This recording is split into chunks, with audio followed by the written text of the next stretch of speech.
நண்பர்களே, இன்னும் ஒரு இனிய காலை பொழுதில் தீதும் நன்றும் நிகழ்ச்சியில் உங்களை சந்திப்பதில் மிக்க மகிழ்ச்சி அடைகிறேன். இது கலைஞரனுடைய நூற்றாண்டு. கலைஞனுடைய வாழ்வையும் வரலாற்றையும் அவர் படைத்த சரித்திர சாதனைகளையும் நாம் இந்த நிகழ்ச்சியில் ஒவ்வொரு நாளும் பேசி வருகிறோம். அந்த வகையில் கலைஞர் அவர்கள் 5ஆம் முறையாக ஆட்சி பொறுப்பேற்ற 2006 முதல் 2011 வரையிலான அந்த காலகட்டம் தமிழ்நாட்டில் பல சமுதாய புரட்சிகளுக்கு வித்திட்ட காலம் என்று சொல்லலாம். இந்தியாவில் எந்த அரசும் செய்திராத பல மாற்றங்களை, சாதனைகளை, சமூக நலத்திட்டங்களை, சமூக நீதி சார்ந்த திட்டங்களை கலைஞரனுடைய அரசு அந்த காலகட்டத்தில் செய்திருந்தது. அது இன்றைக்கும் வரலாற்று சாதனைகளாக பார்க்கப்படுகிறது, மதிப்பிடப்படுகிறது. இன்று தமிழ்நாடு அடைந்திருக்கக்கூடிய மிகப்பெரிய வளர்ச்சியில், முன்னேற்றத்தில் இந்த 2006 முதல் 2011 வரையிலான காலகட்டத்தில் நடந்த நிகழ்வுகள் இன்றைக்கும் ஒரு மிகப்பெரிய திராவிட மாடலினுடைய ஒரு மணிமகுடமாக இருந்து கொண்டிருக்கிறது என்று சொல்லலாம். அந்த வகையில் அந்த காலகட்டத்தில் நடந்த பல மாற்றங்களை, சமூக ரீதியாக அரசினுடைய திட்டங்கள் சார்ந்து செயல்படுத்தப்பட்ட பல மாற்றங்களில் மிக முதன்மையான மாற்றங்களில் ஒன்றாக கலைஞரனுடைய கல்வி புரட்சியை சொல்லலாம். கல்வி தந்தை என்று அழைக்கப்படுகிற காமராஜர், கல்விக்கண் திறந்தவர் என்று அழைக்கப்படுகிற காமராஜர் அவருடைய பிறந்த நாளை கல்வி வளர்ச்சி நாளாக அன்றைக்கு கலைஞர் அறிவிக்கிறார். அறிவித்ததோடு மட்டுமல்ல, அன்றைக்கு காமராஜர் இட்ட அடித்தளத்தின் மீது ஒரு பிரம்மாண்டமான மாளிகையே, அவர் கல்வி மாளிகையை கலைஞர் கட்டிவிடுகிறார் என்று சொல்லலாம். கலைஞர் கல்விக்காக அந்த காலகட்டத்தில் செய்தவை என்ன? மிக முதன்மையாக சத்துணவு திட்டத்தில் அதை உண்மையான சத்துணவாக மாற்றுவதற்காக ஒரு மிகப்பெரிய ஒரு மாற்றத்தை கொண்டு வருகிறார். அதாவது அதுவரைக்கும் சத்துணவில் வாரம் 1 முட்டை போடுவது என்ற நிலையை மாற்றி வாரத்திற்கு 3 முட்டை போட குழந்தைகளுக்கு அளிக்க வேண்டும் என்கிற ஒரு திட்டத்தை கொண்டு வருகிறார். அதோடு சேர்த்து குழந்தைகளுக்கு வாழைப்பழமும் வழங்க வேண்டும் என்கிற ஒரு திட்டத்தையும் கலைஞர் கொண்டு வருகிறார். இது அந்த சத்துணவை உண்மையான சத்துணவாக பெருமளவிற்கு மாற்றியமைக்கிறது. இன்றைக்கு தமிழ்நாடு முதலமைச்சர் எப்படி காலை உணவு திட்டத்தையும் கொண்டு வந்து ஒரு மிகப்பெரிய ஒரு புரட்சியை அவர் ஏற்படுத்தியிருக்கிறாரோ, அதே போன்று அன்றைக்கு சத்துணவை உண்மையான சத்துணவாக மாற்றுவதற்கான ஒரு திட்டம். அதோடு சேர்ந்து மிக முக்கியமாக இன்னொன்றையும் அன்றைக்கு செய்தார்கள். அதுதான் இலவச பஸ் பாஸ். இது அன்று ஒரு மிகப்பெரிய புரட்சிகரமான திட்டமாக பார்க்கப்பட்டது. ஏனென்றால் முதல் தலைமுறையாக பள்ளிக்கு வரக்கூடிய மாணவர்கள் மிக வறிய குடும்பங்களிலிருந்து வரக்கூடிய மாணவர்கள், அப்போதெல்லாம் குழந்தைகளை குழந்தை தொழிலாளர்களாக அனுப்புகிற, வயல் வேலைக்கோ வேறு பல சிறு சிறு வேலைகளுக்கோ அனுப்பிவிடுகிற, ஆடு மாடு மேய்க்கிற வேலைகளுக்கு அனுப்பிவிடுகிற ஒரு சூழல் இருந்தது. ஆனால் குழந்தைகளுடைய படிப்பு சம்பந்தமாக பெற்றோருக்கு எந்த சுமையும் இருக்க வேண்டாம், பொருளாதாரத்தை காரணம் காட்டி எந்த குழந்தையினுடைய படிப்பையும் நிறுத்திவிடக்கூடாது என்பதற்காக கலைஞர் கொண்டு வந்த மிக முக்கியமான திட்டம் என்பது, அது நாம் அனைவரும் இன்றைக்கும் நினைத்து பார்க்கக்கூடியது, இந்த இலவச பஸ் பாஸ் திட்டம். இதன் மூலமாக 24 லட்சம் பள்ளி மாணவர்களும் 2.5 லட்சம் கல்லூரி மாணவர்களும் உடனடியாக பயன்பெற்றார்கள். அது இன்றும் தொடர்ந்து கொண்டிருக்கக்கூடிய அந்த திட்டம் என்பது ஒரு பொருளாதார சுமையை, கல்வி சார்ந்து ஒரு ஏழை குடும்பங்களைச் சேர்ந்த மாணவர்களுக்கு இருந்த பொருளாதார சுமையை பெருமளவுக்கு அகற்றியது என்று சொல்லலாம். அதேபோல் அன்றைய காலகட்டத்தில் கல்வி சார்ந்து கொண்டு வரப்பட்ட இன்னொரு மிக முக்கியமான திட்டம், அதாவது தமிழ்நாட்டில் கல்வி புரட்சியை ஏற்படுத்திய திட்டம் என்று நாம் மிகப்பெரிய திட்டமாக கருதக்கூடியது சமச்சீர் கல்வி.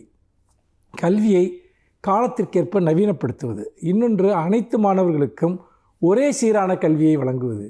இந்த 2 அடிப்படையிலும் அன்றைக்கு பாடத்திட்டங்கள் மாற்றப்பட்டு ஒரு நவீனமயப்படுத்தப்பட்ட, இன்றைய காலத்தின் தேவைக்கேற்ப அதே சமயத்தில் கற்றல் முறையை ஒரு கிரியேட்டிவாக மாற்றக்கூடிய, அதாவது ஒரு படைப்பாற்றல் மிக்கதாக மாற்றக்கூடிய, அரசு பள்ளி, தனியார் பள்ளி எல்லாவற்றிலும் இருக்கக்கூடிய மாணவர்களுக்கான அந்த 10ஆம் வகுப்பு வரையிலான கல்வியை சமச்சீர் கல்வி என்ற பெயரில் கலைஞர் கொண்டு வந்து சமூக நீதியை கல்வியில் பெருமளவு நிலைநாட்டினார்.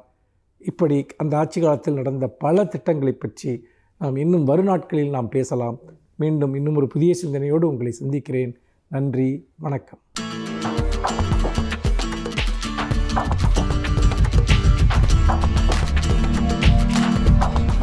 வணக்கம். இன்றைக்கி ஆலோசனை நேரத்தில் உங்களை சந்திக்கிறதுல மிக்க மகிழ்ச்சி. தொடர்ந்து கல்வி மற்றும் வேலைவாய்ப்பு சம்பந்தப்பட்ட பலவிதமான கருத்துக்களையும் ஆலோசனைகளையும் பார்த்து கொண்டிருக்கிறோம். அந்த வகையில் இன்றைக்கு தனித்திறன் எவ்வாறு ஒரு நிறுவனத்தில் நாம் வளர்ச்சி பெறுவதற்கும் நிறுவனத்தில் வேலைவாய்ப்பு பெறுவதற்கும் உதவுகிறது என்பதை பார்க்கலாம். நம்ம என்னைக்கு ஒருத்தர் ஒரு நிறுவனத்தை என்னோட சொந்த நிறுவனம் அப்படிங்கிற மாதிரி பார்க்க ஆரம்பிக்கிறாரோ அப்போது நிச்சயமாக அவர் அந்த நிறுவனத்துடைய ஒரு முதலாளி இடத்திற்கு வளர்வதற்கான வாய்ப்பு இருக்கிறது.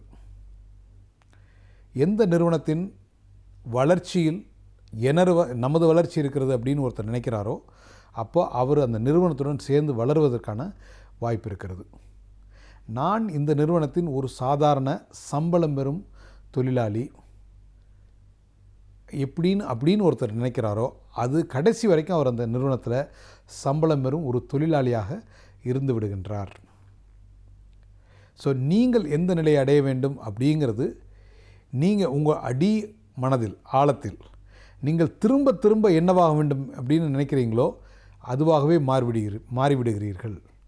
What you think you become. நீங்கள் திரும்ப திரும்ப உங்களை பற்றி என்ன விதமான சுய கற்பனை சுய சிந்தனையுடன் உங்களை பற்றிய நீங்கள் தெளிவான நிலைப்பாட்டை எடுக்கின்றீர்களோ அந்த நிலைப்பாட்டிற்கு நீங்கள் என்றைக்காவது ஒரு நாள் வந்து விடுவீர்கள் அப்படிங்கிறது த லா ஆஃப் அட்ராக்ஷனோட ஒரு திண்ணமான கருத்து. பலர் இது அப்படி தான் நடந்திருக்கு, நான் நினச்சதெல்லாம் நடந்திருக்கு அப்படின்னு சொல்லுவாங்க. நினச்சதெல்லாம் நடந்ததுக்கு காரணம் அவங்களோட டீப் ஆழமான மனதின் அடித்தளத்தில் அவங்க நினைத்த இலக்கை நோக்கி தினசரி ஒரு அடியாவது எடுத்து வைக்கிறதுனால தான் அவங்களால அந்த இலக்குக்கு போக முடியுது. ஸோ அப்படி இருக்கப்போ நீங்கள் வேலை பார்த்து கொண்டிருப்பவராக இருந்தால், ஏதோ ஒரு நிறுவனத்தில் வேலை பார்த்துக்கிட்டு இருக்கீங்க, நீங்கள் என்ன ஒரு நிலையில் இருந்தாலும் உங்களுடைய அந்த நிறுவனத்தில் உங்களுடைய கெரியர் உங்களுடைய வாழ்க்கையை அந்த நிறுவனத்தின் வளர்ச்சியில் அர்ப்பணிக்கப் போகிறீர்களா அப்படிங்கிறது முதல் கேள்வி. அவ்வாறு அர்ப்பணிப்பீர்களே ஆனால் நீங்கள் எவ்வாறு நீங்கள் வளர்ச்சி அடைய வேண்டும், ஒரு வருஷமும் நீங்கள் எந்த நிலையை அடைய வேண்டும் அப்படிங்கிறத நீங்கள் ஒரு பேப்பரில் எழுதி அந்த நிலையை அடைவதற்கு நான் என்னவெல்லாம் செய்ய வேண்டும், எவ்விதமான திறன்களை வளர்த்து கொள்வதன் மூலம் நான் அந்த நிலைக்கு செல்ல முடியும் அப்படிங்கிறத நம்ம தொடர்ந்து கற்றுக்கொண்டு முன்னேறி கொண்டே இருக்க வேண்டும். ஒவ்வொரு நாளும் உங்களுடைய இலக்கை நோக்கி ஒரு அடியாவது நீங்கள் எடுத்து வைக்க வேண்டும். Every day you have to take one step towards your goal. The action takers அப்படின்னு ஒன்று சொல்லுவாங்க.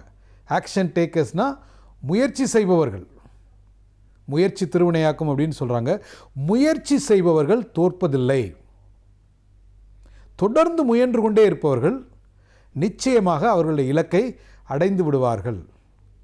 அவர்கள் அடைவது வேறு ஒரு பாதையில் அடையலாம், இல்லை கொஞ்சம் நாள் கழித்து அடையலாம். ஆனால் அவர்கள் நினைத்த இலக்கை அடைவது மிக மிக நிச்சயமான உறுதியான ஒன்றாக கருதப்படுகிறது. ஸோ நிறைய பேர் பேசுவாங்க, வாய்ச்சொல்லில் வீரரடி அப்படிங்கிற மாதிரி.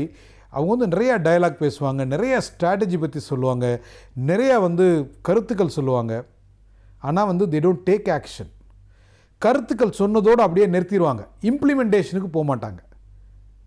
ஒருத்தர் ஐடியேட் பண்ணி ஒரு புதிய ஐடியா க்ரியேட் பண்ணி அந்த ஐடியாவில் யார் அதை இம்ப்ளிமெண்ட் பண்ணுறதுக்காக தினசரி உழைக்கிறார்களோ அவர்கள் தான் மேலே உயரமாக வளர்கிறார்கள். இன்றைக்கி அந்த ஃபேஸ்புக்கோட ஓனரை சொல்கிறாங்க, அவர் இளம் வயதில் பெரிய உலகத்தின் பணக்காரர் அப்படின்னு சொல்கிறாங்க. அவர் நினைச்ச ஒரு ஐடியாவை அவர் எப்படி ஒரு உன்னதமான முறையில் அதை நடைமுறைப்படுத்தினார் அப்படிங்கிறதுலாம் அவருடைய வெற்றி இருக்கிறது. நம்ம ஊர்லேயே நம்மளோட நண்பர்களே சில பேர் இளம் வயதில் அவர்கள் நினைத்த இலக்கை அடைந்திருப்பார்கள். நம்ம உடனே என்ன சொல்லுவோம், அவருக்கு லக்கு, இல்லை அப்பா பண்ணிட்டாரு, மாமனார் பண்ணிட்டாரு, ஏதோ ஒரு வேறு காரணத்தை சொல்லுவோம். அவர் உழைத்தாருங்கிற காரணத்தை தவிர அவரோட முயற்சியை குறைவாக மதிப்பிட்டு மற்ற எல்லாத்தையும் பேசுவோம். எந்த ஒரு வெற்றிக்கு பின்னாலும் கடுமையான அதீத ஆர்வமும் அதீத உழைப்பும் இருக்குது அப்படிங்கிறத நம்ம என்றைக்குமே மறுக்க முடியாது. எளிதாக மேலே செல்லுகின்ற எதுவும் அதே வேகத்தில் கீழே வந்துவிடும் அப்படிங்கிறது எல்லாருக்கும் தெரிஞ்ச ஒன்று. ஸோ அப்படி இருக்கப்போ ஒரு நிறுவனத்தில் நீங்கள் உங்களுடைய உயர்ந்த இலக்கை அடைய வேண்டுமென்றால் அந்த இலக்குக்கு போவதற்கு என்னவெல்லாம் செய்ய வேண்டும், அந்த இலக்கை அடைவதற்கு என்ன விதமான திறன்களை வளர்த்து கொள்ள வேண்டும், அந்த இலக்கை அடைவதற்கு நாம் எவ்வாறு நம்மை தினசரி மாற்றி அமைத்து கொண்டிருக்க வேண்டும் அப்படிங்கிறத புரிஞ்சுக்கிட்டு தினசரி அந்த இலக்கை நோக்கி ஒரு அடியாவது, ஒரு step, a journey of 1000 miles start with the first step, one single step. ஒரு 1000 மைல்கள் கடப்பதுனா கூட ஒரு அடி எடுத்து வச்சா தான் அந்த 1000 மைல் வரும். ஸோ நீங்கள் அடைய வேண்டிய இலக்கு எதுவாக இருந்தாலும் முதல் அடியை மிக தைரியமாக எடுத்து வைத்து தினசரி அந்த இலக்கை நோக்கி போக வேண்டும்.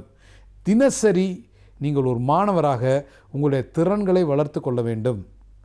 திறன்களை வளர்த்து கொண்டால் நீங்கள் ஒரு இன்றியமையாத அந்த நிறுவனத்தின் வளர்ச்சிக்கு ஒரு இன்றியமையாத நபராக மாறிவிட வாய்ப்பு இருக்கிறது. அதே போல் நீங்கள் இப்போ நான் ஸ்டூடெண்ட்டாக இருக்கேன், இல்லை நான் காலேஜில் படிச்சுக்கிட்டு இருக்கேன், நான் ஒரு நிறுவனத்துக்கு இந்த மாதிரி நிறுவனத்துக்கு வேலைக்கு போகணும், என்னை எப்படி தயார்படுத்திக்கிறது? உங்களுக்கு எந்த நிறுவனத்துக்கு வேலைக்கு போகணுங்கிறது தெரிஞ்சிருச்சு, உங்கள் மனசளவில் ஆசைப்பட ஆரம்பிச்சிட்டிங்க. அனைத்திற்கும் ஆசைப்படு அப்படின்னு சொல்கிறாங்க. சரி, மனதளவில் ஆசைப்பட்டாச்சு. அந்த நிறுவனம் என்ன மாதிரி நிறுவனம், அந்த நிறுவனத்தில் என்ன மாதிரி ஆட்களை எடுக்கிறார்கள், அந்த நிறுவனத்தில் என்ன மாதிரி திறன்கள் அத்தியாவசியமானதாக இருக்கிறது, எந்த மாதிரி திறன்களை வளர்த்து கொண்டால் அந்த நிறுவனம் என்னை நோக்கி கை நீட்டும் அப்படிங்கிறத புரிஞ்சுக்கலாம். இன்றைக்கி உலகத்தில் ரகசியம் அப்படிங்கிற வார்த்தைக்கு அர்த்தமே கிடையாது. எல்லாமே ஓப்பன். ஒரு நிறுவனத்தினுடைய ஃபைனான்ஸ் என்ன ப்ராஃபிட் பண்ணாங்க, யாருக்கு எவ்வளோ சம்பளம், யார் எத்தனை நாள் ஒர்க் பண்ணாங்கங்கிற வரைக்கும் நம்மளால் இன்றைக்கி ஓப்பனாக பப்ளிக் டொமைனில் பொதுமக்களுடைய பயன்பாட்டிற்காக இருக்கிறது. அப்போது ஒரு நிறுவனத்தை பற்றி நீங்கள் இந்த நிறுவனத்தில் நான் வேலைக்கு போகணும் அப்படின்னா அந்த நிறுவனம் பற்றிய அனைத்து தகவல்களையும் பெற்று உங்களுடைய பேஷனையும் அந்த நிறுவனத்தினுடைய தேவையும் மேட்ச் பண்ணி உங்களுடைய திறன்களை நீங்கள் வளர்த்து கொள்ளுகின்ற பொழுது அந்த நிறுவனத்திற்கு நீங்கள் மிகவும் தேவையான ஒரு நபராக மாறுகின்றீர்கள். அந்த நிறுவனம் உங்கள் மூலம் பயன்பெறும் ஒரு நிலையை பெறுகிறது. அவ்வாறு அந்த நிறுவனத்துக்கு நீங்கள் பயனுள்ள ஒரு ரிசோர்ஸ், ஒரு பயனுள்ள ஒரு வேலைக்கான ஆட்களாக மாறிவிட்டால் நிச்சயமாக அந்த நிறுவனத்தில் நீங்கள் வேலைக்கு செல்வதற்கான அனைத்து தகுதிகளும் உங்களுக்கு வந்துவிட்டது. வேலை கிடைப்பதற்கான அனைத்து வாய்ப்புகளும் உங்களுக்கு வந்துவிடும். நம்மை நாம் தயார்படுத்திக் கொள்வது தான் முதல் படி. அந்த முதல் படியை நாம் செய்வதன் மூலம் நாம் நினைத்த இலக்கை நிச்சயமாக அடைய முடியும். வாழ்த்துக்கள். வணக்கம்.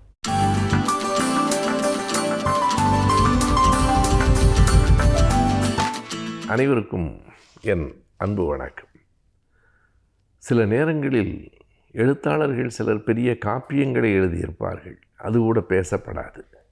ஆனால் எங்கோ ஒரு இடத்தில் எழுதப்பட்டிருக்கிற ஒரு வரி காலங்களை தாண்டி நாடுகளை தாண்டி புகழ்பெற்ற ஒன்றாக மாறும்.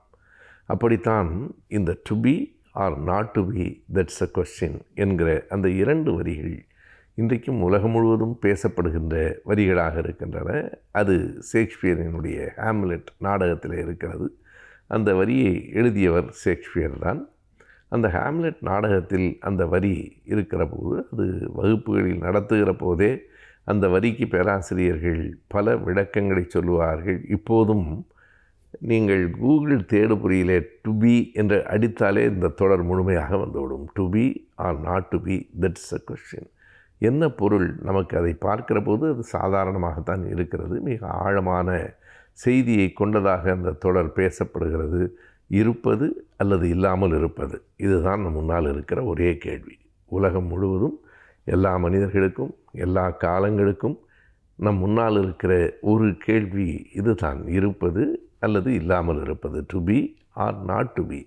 இருப்பது அல்லது இல்லாமல் இருப்பது என்றால் என்ன? அந்த நாடகம் ஹேம்லெட்டில் அந்த காட்சி இன்னொரு கோணத்தில் அது இடம்பெறுகிறது.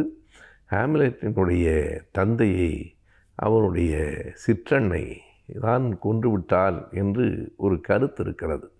இவனுக்கும் அந்த கோபம் இருக்கிறது. தன் அப்பாவை கொன்றது தன்னுடைய சித்தி தான் என்றால் இந்த சித்தியை கொன்று விடுவதா அல்லது கொல்லாமல் விடுவதா, கொலை செய்வதா அல்லது தற்கொலைக்கு அவளை தூண்டுவதா என்பது போன்ற பல கேள்விகள் அவனுக்கு வருகின்றன.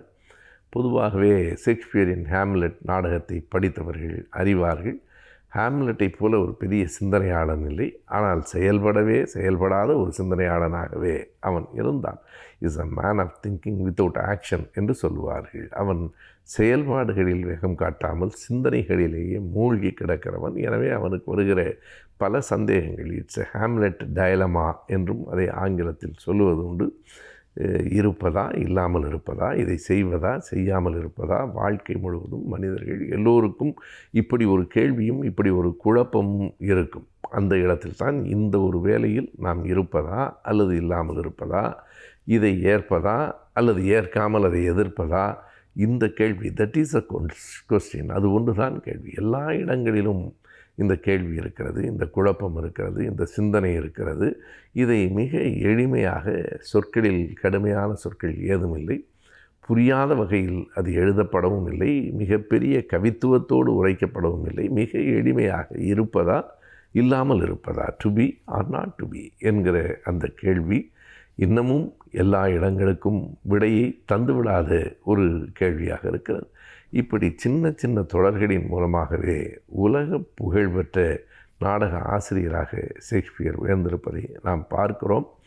1852 பிறந்த ஷேக்ஸ்பியர் 1616 ஆண்டு ஏப்ரல் மாதம் 23 இறந்து போனார். ஏப்ரல் 23 அவருடைய நினைவு நாள். இறந்து போவதற்கு ஒரு 10 ஆண்டுகளுக்கு முன்னால் எழுதப்பட்டது தான் இந்த ஹேம்லெட் நாடகம். அதனால்தான் அது ஷேக்ஸ்பியரின் நாள் என்று கூட இல்லாமல் உலக புத்தக நாள் என்று இன்றைக்கு கொண்டாடப்படுகிறது. இன்டர்நேஷனல் புக் டே எது என்று கேட்டால் அது ஏப்ரல் 23 தான். எதனால்? அது ஷேக்ஸ்பியரினுடைய நினைவு நாள் என்பதால். ஷேக்ஸ்பியரினுடைய நினைவு நாளை ஒரு புத்தகத்தினுடைய நாளாக இன்றைக்கு உலகம் ஏற்றுக்கொண்டிருக்கிறது. எத்தனையோ மொழிகளில் எத்தனையோ எழுத்தாளர்கள் இருந்திருக்கிறார்கள். ஆனாலும் ஷேக்ஸ்பியர் பெற்ற புகழை எத்தனை பேர் பெற்றிருப்பார்கள் என்று சொல்ல முடியாது. அவர் இன்றைக்கும் பேசப்படுகிறார், உலகம் முழுவதும் பேசப்படுகிறார். காலம் கடந்தும் நாடு கடந்தும் பேசப்படுகிற ஒரு பெரும் எழுத்தாளன் ஷேக்ஸ்பியர். அவருடைய நினைவு நாள் ஏப்ரல் 23.